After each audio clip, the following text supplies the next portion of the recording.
مشکلات کی دو قسم ہو سکتی ہیں۔ ایک قسم وہ ہے جو براہ راست میری غلط چوائسز کا آؤٹ کم ہے، اور مشکلات کی دوسری قسم وہ ہے جو میری غلط عمل کا نتیجہ تو نہیں ہے، لیکن بس اللہ نے یہ چاہا اور اللہ نے مجھے اس صورتحال سے گزارنا چاہا، میرا امتحان اس طرح سے لینا چاہا، لہٰذا وہ امتحان آ گیا۔ لیکن پہلی صورت وہ ہے جس میں خود اپنی لاپرواہی سے، اپنی بے وقوفی سے اپنی زندگی کو امتحان میں ڈال رہا ہوں۔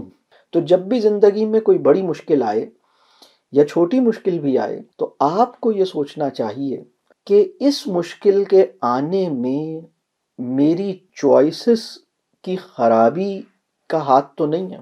یعنی ایسا تو نہیں ہے کہ میں نے اپنے اختیار سے، میں نے اپنے عمل سے، میں نے اپنے فیصلوں سے، میں نے اپنی زندگی میں جو خود کچھ کیا ہے تو اس کے نتائج کے طور پر یہ صورتحال پیدا ہوئی ہے۔